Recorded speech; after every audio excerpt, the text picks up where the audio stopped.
Welcome everyone to today's session of Blum Voices.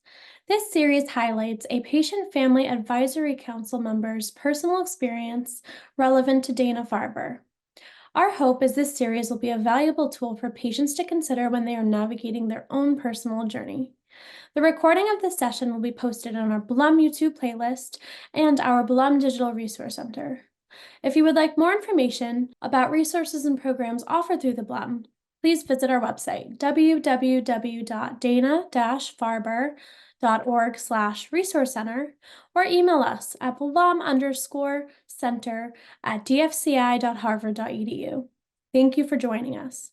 My cancer journey starts many years ago in the mid 1980s. I was a young man coming out of the closet, living through the joy and terror of coming out of the closet.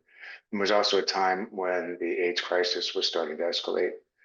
I joined a study at the University of Pittsburgh, and it was following gay men.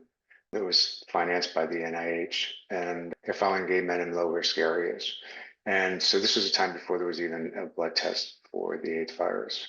And so I belonged to this group, this study, and after a certain point when the blood test became available, you could go and get your results. And unfortunately, at the age of 25, I tested positive for the AIDS virus. And at that time, really, there was no hope. There were no drugs. They had just come out with this blood test. I had friends that were dying, cashing in their life insurance policies. I had a group of 14 friends that we were very close. There are 3 of us left today. So it was truly a death sentence at the time. And so I ended up just going on and moving forward, and I started my own company, and I just decided to plow forward. And it was great. It was doing really well. And about 8 years later, I started to get sick. I was losing weight.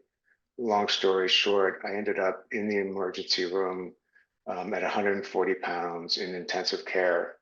And the doctors standing at the foot of my bed said, you have pneumocystis pneumonia, which at the time was the second largest AIDS killer at the time.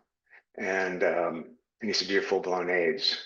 Fortunately, there are these new drugs that are just starting to come out on the market, and we think they're promising. We can't guarantee it, but we're going to get you on them and see what we can do.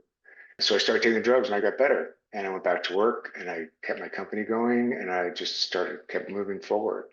About 10 years later, I was visiting my family in Eastern Pennsylvania, and I ended up in the emergency room in horrible pain in my stomach. And turned out that I had peritonitis, that my intestines had burst, and there was a tumor that was leaning on my intestines.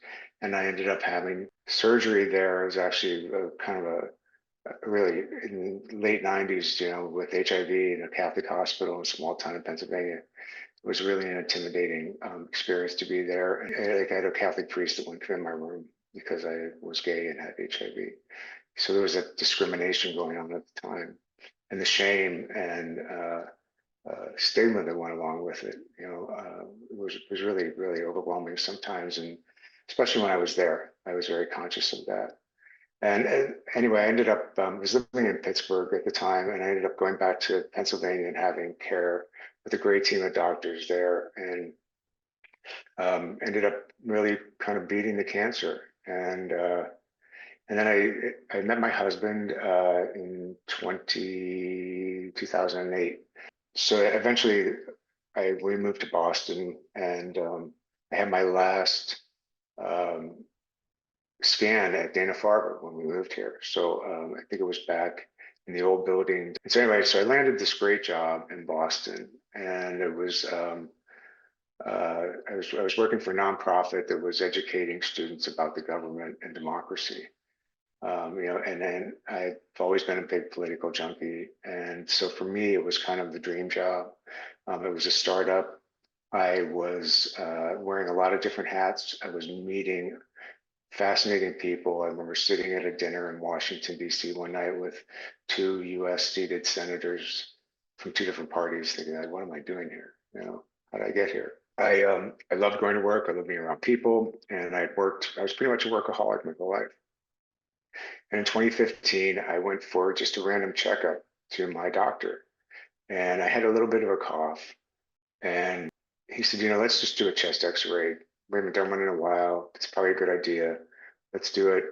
I didn't even think anything of it. Went, had the chest x-ray, went home.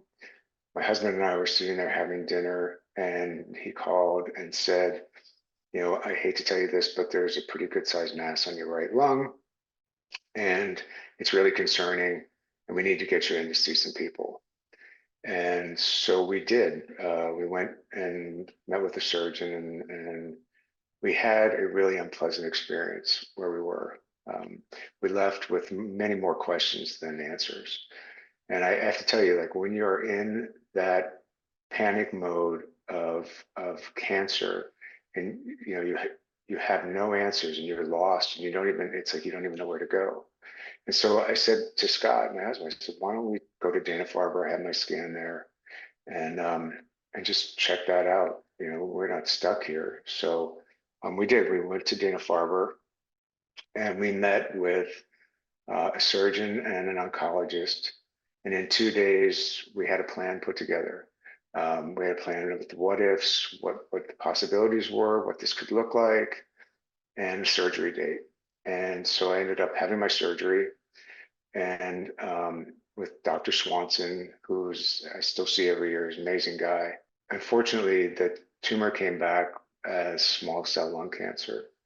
It was the one cancer that we didn't want it to be. The odds, at the time, this was in 2015, I think the odds were less than 20% survival over 5 years. So I was faced with, with a serious challenge, and I went through my treatment at Dana-Farber. And I have to say, and I've been asked on so many questionnaires at different times, can you tell us about an unpleasant experience that you had?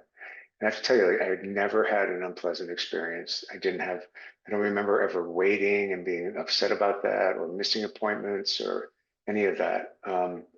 I really did have a great experience. I had a social worker who I was assigned to, who was incredibly helpful to me. Like, she talked to me about all the parts of cancer that nobody else wanted to talk about, the what ifs and what that looked like, and the whole process. And it was just truly a no BS conversations with her at different times. And she took a lot out of my head at the time and was extremely helpful.